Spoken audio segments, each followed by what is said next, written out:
nós todos sabemos que alguns vão passar, minha persona, também com o colega Hendrik de Vreden, na para, aqui na dilante parlamento, para tocante de lo qual está nossa preocupação, tocante de informação que o aguardo difundir para condicionar nos muchadan, tocante de homossexualidade, em escola básico, nossa papia também tocante de decisão de hof, casar-se, tocante de matrimônio homossexual.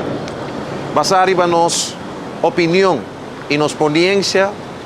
tanto minha persona como parlamentário e meu colega Hendrik de Vreden, agora ameaçar. E não concutar, mas ameaçar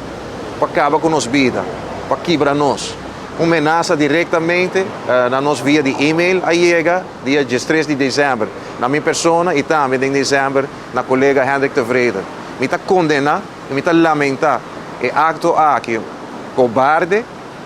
contra nossa persona, sendo que nós temos todo direito para expressar e para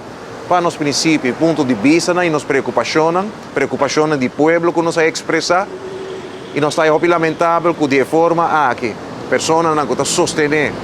a decisão de Hof, obviamente está ameaçando nós agora aqui, ameaçando nós diretamente de forma assim abaixo. Porque que não me quer expressar que nenhuma ameaça, nenhum tipo de intimidação que eu guardo dirigir na minha persona, los stop-me de seguir vociferar e para o qual que nós está querendo.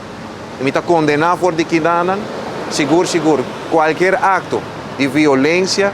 ou de intimidação de forma, de escala aqui, e me quer lagaçar também, como me também apresentar me também recherche para assim entregar queijo oficial contra a ameaça aqui, contra a minha vida. Para assim lançar também com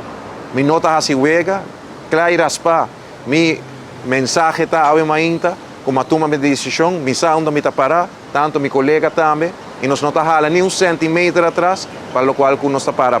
e para o povo e para proteger-nos muito não.